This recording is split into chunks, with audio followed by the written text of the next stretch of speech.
That's not good. And neither are those children in the garden. But we'll just have to make do. Hey guys, welcome back to my channel. So I don't really know what I'm calling this video yet. I have no idea. I wanted to come on and talk to you guys and update you about what's going on with my eyesight. Not the last video, but the last video I did a whole life update and I briefly spoke about how I was having problems with my vision. Well, it's kind of spiralled into something a lot more serious than we originally anticipated. And I want to come on and tell you guys because I'm not going to be able to post videos weekly like I normally do. Because my sight has deteriorated so badly, I can only see shapes and colours right now. So I'm not fit to edit. I'm not fit to do anything really. Like, my mum had to help me set up my camera, and hopefully my mum's good. She wants to learn how to edit so she can help me edit.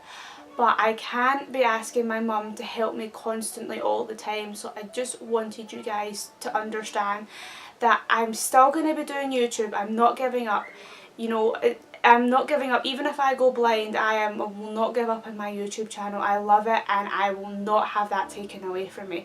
So I'm going to keep persevering and keep doing it. But I just want you guys to know that it won't be as regular as possible, and I'm not going to get myself worked up about it. And I just want you to understand that I appreciate every single person who sticks around and waits around in this really unpredictable and hard time in my life just now.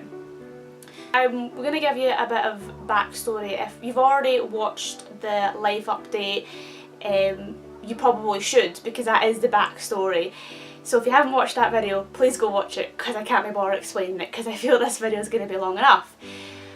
So I had a hospital appointment last week, which was the follow-up from what happened before. As I explained in my update, my video had deteriorated, but it's gotten worse since then. Went into the hospital and I got an ultrasound down in my eye, because he looked in my eye and he said, okay, your inflammation's calmed down, so there must be something else going on. I got an ultrasound done in my eye and we found out, unfortunately, my retina has slightly detached. Now I know a few of you will be sitting there and you'll have no idea about the biology of the eye. The retina is basically the part that controls your sight, and it controls the detailed parts of your vision. So I don't want to offend anyone by saying this, but being told that your retina is detaching is it's like a kind of a death sentence for your eyes. It's basically like there's only a matter of time before you go blind. Now I'm not saying that's the case at all with me just now. I'm not saying that the doctors basically turned around to me and said you've only got a matter of time before you go blind. No, I could get my sight back, but everything's a little bit up in the air right now. So just to explain, a retina expert came in and he had a look at my eye, and there was two things they seen about my eye that they didn't like. They couldn't understand. First of all, for some reason my retina has produced a lot of blood vessels, and they're not entirely sure why, and that's why my retina has slightly detached, because these blood vessels have went under and up behind my retina and pushed it up. The other thing they think has caused my retina to slightly detach is the thing in your eye that makes your eye rounds and keeps its shape is a gel. And for some reason my eyes produce too much of it, and again that gel has got underneath my retina and pushed it up. So there's two alternatives. The first alternative was I could get laser treatment done to have some of those new and foreign blood vessels zapped away, to see if that helped. And if that didn't help, then my other alternative would be to have surgery to remove that gel and pull back down the retina. Now, retinal detachment surgery is fairly, it's not it's not simple. It's not simple. Eyes are the second most complex organ in the body. But it's easy enough to do, and most people regain their sight back and recover. But because I've had so much surgery done to my eyes and so much procedure, I'm a very risky, complicated patient. I have a lot of scar tissue on my retina currently from past surgeries, and the retina expert took one look at my eye, and I'm quoting him exactly, he looked at my eye and said, "You have a bad eye and I don't like it." It's exactly what he said. So he basically left me, he sat there and he spoke to me, and then he gave me the impression when he left, he basically said, "I don't want to operate in your eye because there's a 1 in 2 chance that if I operate in your eye, I could make you blind, or I could make you even worse, and I don't want to do that." So when he left, I got the overriding impression that he was basically saying, well, the eyesight you've got just now, you're just going to have to learn to deal with it because I'm not touching your eye. So you could probably understand how I felt at that point. I kind of just wanted to cry and curl up in my bed and never come out again, because he was basically saying, I'm not helping you because I don't want to, bye, you just have to deal with it. But my doctor, he wasn't my doctor. My doctor explained it a lot more to me, and he's like, that's not the case. If we didn't think there was hope, we wouldn't be doing these things. So he put a lot more trust back in me, and I felt like, okay, you know what, this isn't the end, there's still hope. So on with that, he wanted to get medical pictures taken of my eye. And he said to me if these medical pictures were clear enough, he wanted to do a fluorescein angiogram. And again, I know I'm throwing a lot of biology words out there, I will explain. Some of you may know what an angiogram is, some of you don't. I did, but I always thought an angiogram was for your heart, but it makes sense. He wanted to give me a fluorescein angiogram because what it is, it's a dye you inject into your veins, and it basically makes all the blood vessels in your body dilate and become easier to see. So he wanted obviously to see the blood vessels in my eye, and I was really scared, not because of anything different. Like, I got a cannula put in my arm, and again, if you don't know what a cannula is, it's basically a tube that holds open your vein. So if you had to get medicine put into your arm, or you had to get blood taken or anything really quickly, instead of always having to puncture the skin again, you don't have to puncture the skin, because that tube keeps the skin open, or keeps the vein open, so it's a lot faster and simpler. And I wasn't scared. I've had cannulas before. If you've ever had surgery before, then you will have had a cannula put in.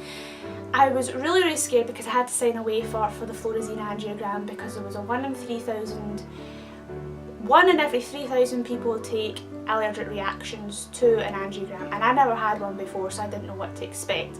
And basically I had to sign this paper saying, oh, if you go into anaphylactic shock, we have to have permission to resuscitate you. So again, you can imagine how much that freaked me out, and then later I get told, oh yeah, you might be sick as well. So I was pretty worked up, to the point where when the nurse, God bless her, she was the nicest nurse, when she was taking my blood and putting my cannula in, I was just sweating, and I was feeling horrible because I was getting myself all worked up. But the dye was not involved by this point. I was just getting myself all worked up because I was terrified. And lo and behold, I got the pictures taken, and of course the pictures were clear enough, so I had to get the dye put in. But it was fine. What was quite good about it is they had to put the dye in the exact same time I was getting my pictures taken. So I was so busy concentrating, positioning my head and looking at the screen and everything, that I didn't really have time to think about the dye. Well, I was thinking about it obviously, but I had to take my mind off it. And I remember the medical photographer telling me, if you're going to be sick, you'll usually feel sick within the first 20 seconds, and I was counting down, but after 5 minutes I didn't feel anything. I just felt like a cold liquid going in my arm, hardly anything.